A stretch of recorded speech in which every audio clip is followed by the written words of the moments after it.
الصلاة والسلام علیکم یا سیدی یا رسول اللہ وعلی آلہ وصحبہ یا سیدی یا سیدی یا سیدی یا رب العالمین۔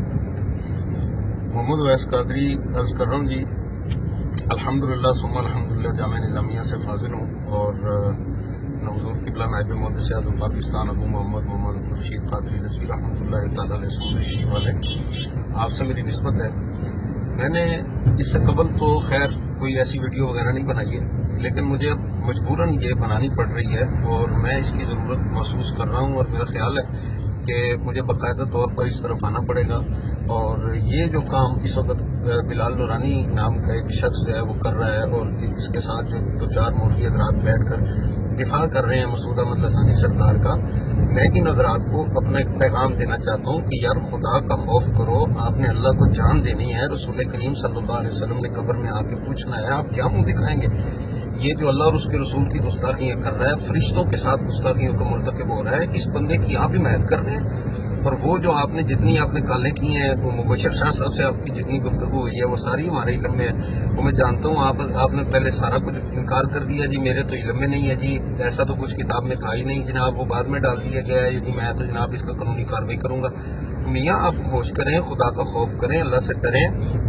یہ جو شعبدہ بازیاں ہیں یہ یہاں پاکستان میں مسعود لسانی کر رہا ہے، اور اس وقت انڈیا میں دیکھ لیں کتنے ہندو لگے ہوئے ہیں۔ آپ جس کو کہہ رہے ہیں جی بڑی شفائیں بخشتا ہے، بڑا سب کچھ کرتا ہے، اللہ اور اس کے رسول کی توہین کر کے بھی کوئی شفائیں دے سکتا ہے؟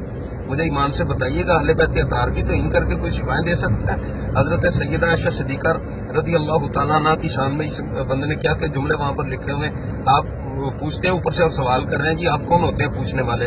میاں ہم نہیں پوچھیں گے تو کون پوچھے گا آپ سے؟ ابھی میں فی الحال سفر میں ہوں، انشاءاللہ العزیز میں پہنچتا ہوں، اور میں پہنچ کے آپ سے میں بات بھی کروں گا، اور میں آپ کا پورا علاج بھی کروں گا۔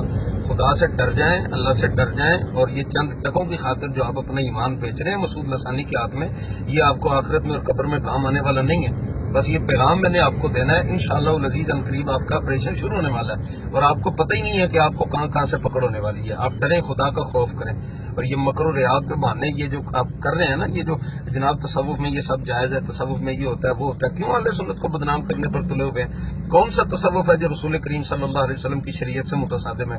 کون سی ولایت ہے جو حضور سید عالم صلی اللہ علیہ وسلم کی شریعت کے حکم کے متصادم چلے؟ مجھے ایمان سے بتائیں، وہ کون سی کرامت ہوتی ہے جس میں اہل بیت اطہار کی توہین ہو رہی ہو؟ وہ کون سی کرامت ہے جس میں اللہ کے جلیل القدر فرشتوں کی توہین کی جا رہی ہو؟ وہ کون سی بزرگی ہے جس میں رسول کریم صلی اللہ علیہ وسلم کی برابری کا دعویٰ کیا جا رہا ہو؟ روح کا روحی، جسم کا جسمی، یہ کون سی ولایت ہے؟ مجھے ایمان سے بتائیں، آپ نے مرنا نہیں ہے، اپنی قبر میں کیوں اپنی قبر آپ خراب کرنا چاہ رہے ہیں؟ خدا کے بندو، ایک جاہل شخص نے اگر یہ جہالت کا پلندہ بنایا ہے وارث فقر نام کی کتاب کا، آپ تو کم از کم عالم ہیں، اگر پڑھے لکھے ہیں، 4 کتابیں آپ نے پڑھی ہیں، شرح قائد آپ کھول کھول کے دکھا رہے ہیں، اور اس کی ایک صفحے کی عبارت آپ پڑھ نہیں سکتے۔ اللہ سے ڈریں، خوف خدا کریں، آپ کے لیے ابھی بھی وقت ہے، مہلت ہے۔ اگر آپ ایسا نہیں کرتے تو پھر یاد رکھیے گا یہ سارا آپ کا جو اثر ہونا ہے پھر وہ آپ کو معلوم ہوگا، اور اللہ رب العزت کی پکڑ تو آپ پر ہوگی۔ علماء آپ پر جو شکنجہ کسیں گے وہ آپ کی سمجھ اور سوچ سے بھی بالا تر ہے۔ تو خدا کا خوف کریں، ڈر جائیں، اپنا ایمان بچا جائیں۔ ایمان کی سلامتی بہت بڑی چیز ہوتی ہے۔ بس یہ میرا پیغام تھا، اور اسی پر اب میں اتفاق کر رہا ہوں۔ انشاءاللہ العزیز میں اس کے بعد آپ کی سارا جو چٹا کٹا ہے وہ میں اکٹھا کر کے میں آپ کے سامنے حاضر ہوں گا، اور پھر دیکھتے ہیں جناب آپ کتنے پانی میں۔